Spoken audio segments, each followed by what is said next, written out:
책을 읽다가 재활의학의 본질이 무엇인가라는 것을 새삼스럽게 한번 깨달은 적이 있어요. 재활의학의 아버지 하워드 러스크 박사가 이 재활에 대해서 정의를 한 글이 있습니다. 아주 멋지게 정의를 내려줬는데 그 정의가 뭐냐면 재활이라는 것은 장애로 인해 잃어버린 능력을 되찾으려는 것이 아니라 남아있는 능력이 무엇인가를 찾아 개발하는 과정이다, 이런 말을 했어요. 이게 바로 재활의학의 본질입니다. 그래서 남아있는 능력을 가지고도 얼마든지 창의적으로 살아갈 수 있게 만들어주는 것, 그게 재활이라는 거예요. 여러분, 내가 잃어버린 것들만 생각하면 누구든지 쉽게 낙심하고 의기소침할 수밖에 없습니다. 그러나 나에게 남아있는 것이 무엇인가를 생각하는 사람은 여러분 포기하지도 않고 체념하지도 않는 거예요. 그래서 우리는 잃어버린 것에 대한 것을 생각할 것이 아니라 남아있는 것에 대해서 생각할 줄 아는 그런 마음의 여유가 필요하지 않나, 그렇게 생각을 합니다.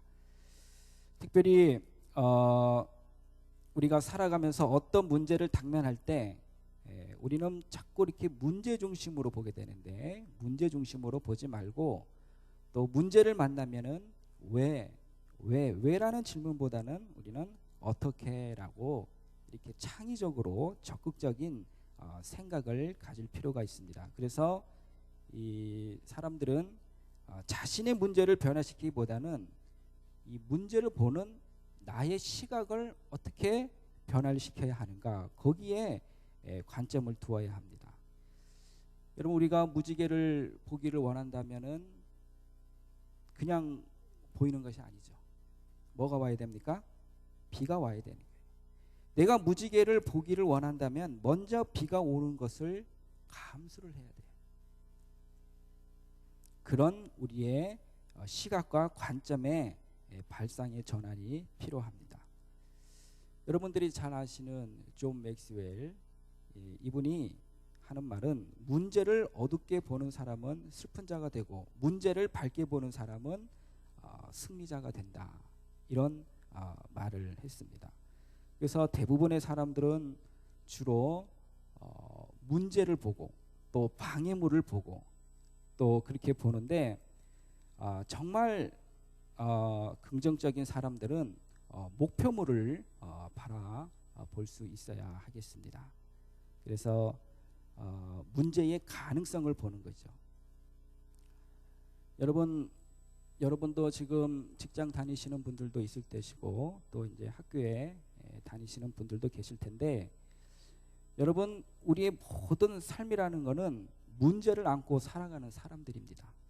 우리가 이 먼 길을 가다 보면 평지만 있는 것이 아니라 오르막도 있고 또 좁은 길도 있고 또 험한 장애물이 있는 길도 만나게 마련입니다. 그래서 우리가 이런 것들을 반복적으로 경험하면서 우리들은 지금까지 걸어왔고 또 걸어가고 있는 중이고 또 앞으로도 걸어가야 할 길입니다. 이렇게 인생을 살다 보면 뜻하지 않는 어려움을 당할 때가 많이 있어요. 그래서 인간은 질그릇처럼 연약한 존재라서 어려운 일을 당하면 낙심해서 인생의 목표를 잃어버리고 갈팡질팡하기도 합니다. 험하고 좁은 길에 접어들어서 어려움을 당할 때에 그 과정을 어떻게 대처할 수 있는가 하는 점이 우리 다 같이 안고 있는 우리들의 문제점입니다.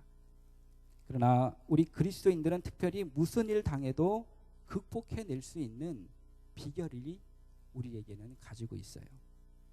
하나님이 함께 하신다는 믿음이 있기 때문에 우리가 무슨 일을 당해도 또 정신적으로 피곤해도 배신을 당해도 모함을 당해도 육체적으로 상해를 당해도 손해를 당해도 환경적으로 고난을 당해도 패배를 당해도 시험을 당해도 우리는 믿음으로 극복할 수가 있습니다.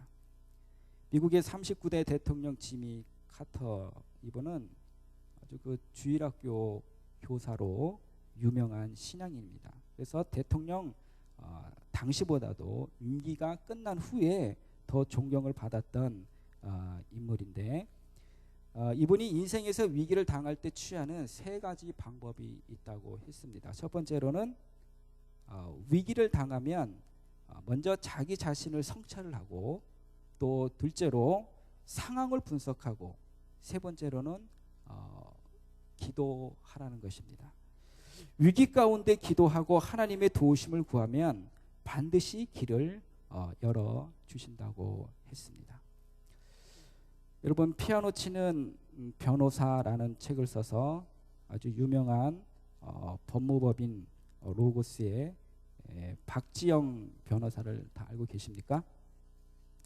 이분이 그 19세 때 림프세 암에 걸려가지고 그만 인생의 그 절망에 빠져 있었습니다. 그래서 자신의 그 피아니스트의 꿈도 포기를 해야 했고, 또 항암 치료도 받고 있는 중에 너무나 이게 가망이 없어서 중단을 해야 했습니다. 이런 답답한 상황 속에 낙심하지 않고 하나님을 의지하면서 기도하면서 이 암세포와 싸웠어요. 그래서 그런 투병하는 과정 중에 1년 만에 암을 이기고 사법시험에 합격해서 변호사가 되었습니다. 그래서 우리가 죽음에 임박했다 할지라도, 절망에 처한다 할지라도 믿음과 희망을 가지고 싸우면 반드시 승리하게 된다는 아주 귀중한 간증입니다. 여러분, 어려운 일을 만나게 되면 그리스도인다운 용기와 기질을 잘 발휘해서 아주 잘 극복할 수 있기를 원합니다. 또 반대로 어떤 사람의 경우는 어려운 일을 만나게 되면 너무 당황하고 낙심하는 그런 안타까운 모습을 보이는 경우도 많이 있습니다. 세계적인 패션 브랜드 폴로를 세운 랄프 로렌이라는 사람이 있는데 유대인입니다. 이 사람은 뉴욕의 가난한 페인트공의 아들이었어요. 그래서 그 대학을 다닐 때 등록금이 제일 싼 뉴욕 시립대학에 진학을 했지만 결국 가서도 돈이 없어서 결국 포기를 하고 학교를 그만둬야 했습니다. 그래서 돈을 벌기 위해서 이리 뛰고 저리 뛰고 다 노력을 해봤지만 모두 실패를 했어요. 그런데 이 아들을 위해서 매일 하루에 3번씩 기도하는 어머니가 계셨어요. 어머니의 기도를 생각하면서 이 장갑 공장에서 일을 하면서도 본인은 매일 기도를 하면서 그 새로운 디자인을 창작을 했습니다. 그래서 이 사람이 그 사람의 나이가 28살 때 기도를 함으로써 지혜를 얻어서 이 넥타이를 하나 만들었는데, 그 당시 넥타이는 폭이 6cm였습니다.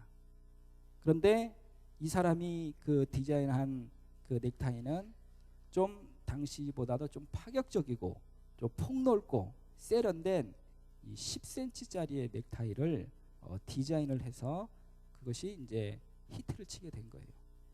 그래서 이것이 발판이 되어서 폴로 패션이라는 패션 전문 회사로 성장을 하게 되었습니다.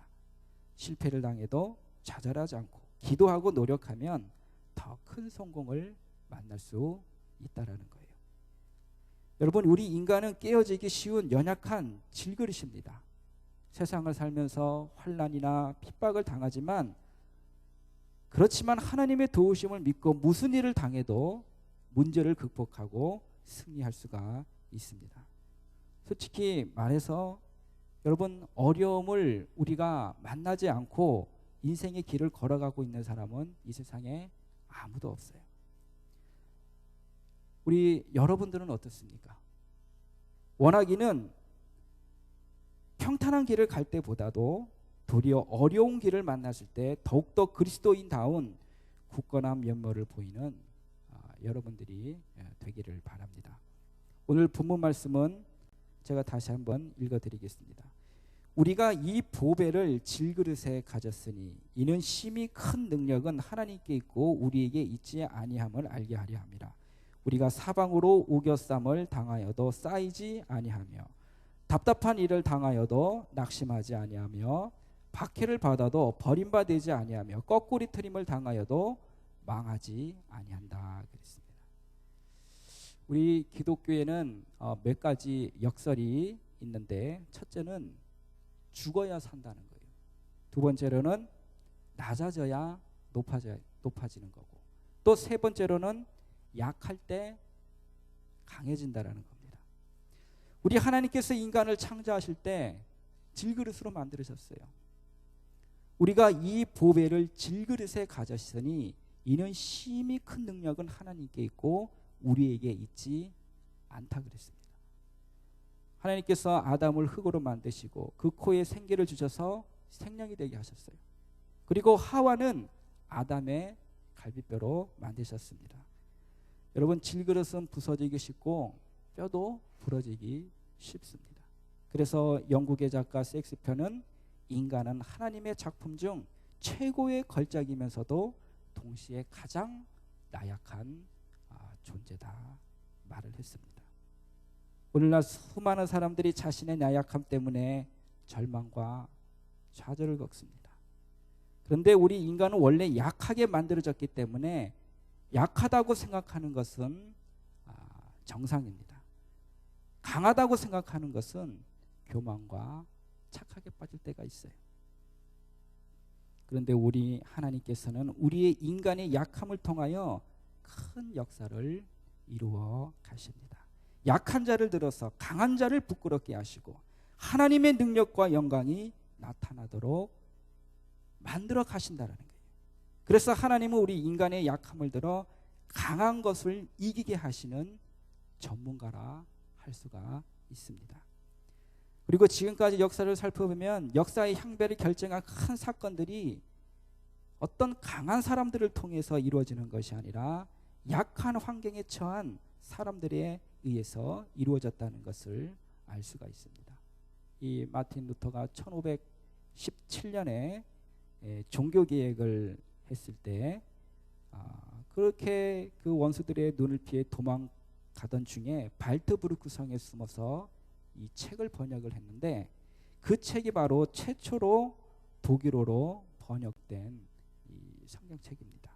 그래서 최초의 외국의 성경은 무슨 여행을 하면서 자유로운 상태에서 시간이 주어진 가운데 번역된 것이 아니라 숨어서 지낼 때 번역된 거예요. 존 칼뱅도 기독교 강요를 아주 심신이 어려운 가운데 썼습니다. 당시 칼뱅은 이 별명이 움직이는 병원이라고 해요. 얼마나 몸이 연약했는지. 또 칼뱅의 그 가르침에 또 반대하는 그러한 분위기도 있었는데, 그 안에서 진리를 제대로 변증하기 위해 쓴 것이 바로 이 기독교 강요입니다. 우리 하나님께서는 가장 약한 육체를 가진 사람들을 통해서 하나님의 깊은 진리의 책을 쓰도록 하셨던 거예요. 베토벤도 기머리가 되었을 때 가장 훌륭한 작품을 완성할 수가 있었습니다. 그래서 우리 크리스천들은 육체적 약함이 있을 때 우리보다 강하신 전능자 하나님께 기도하고 겸손하게 행동하고 자신의 신앙과 인격을 훈련하면서 보다 더 성숙한 신앙인으로 그리스도의 능력이 우리 안에 항상 머무르게 해야 할 것입니다. 비가 오는 것을 대비해서 우산을 준비하듯이 어려움이 닥치기 전에 대비하는 자세로 우리는 깨어 있어야 하는 거예요. 어려운 일을 당했다고 해서 누구 때문에 원망하거나 누구 때문에 불평한 일은 하지 말아야 합니다. 세상 사람들은 실패하면 거꾸로져 다시 일어나지 못하고 인생을 포기합니다. 그러나 그리스도인들은 졸지도 주무시지도 않고 부활하시는 하나님을 의지함으로 7번 넘어져도 8번 일어나는 그러한 기적이 나타나게 될 줄 믿습니다. 오늘 사랑하는 희성교회 청년 여러분, 여러분들이 직장에서 직장 생활을 하시든지 또 학업을 하시든지 어떤 일을 위치에서 어떤 일을 만나든지 하나님의 선하심, 하나님의 위대하심, 그리고 하나님 바로 가까이 곁에 계심을 볼 수 있는 그런 복된 자가 되실 수 있는 우리 청년분 여러분들이 다 되기를 주님의 이름으로 축복합니다. 기도하시겠습니다.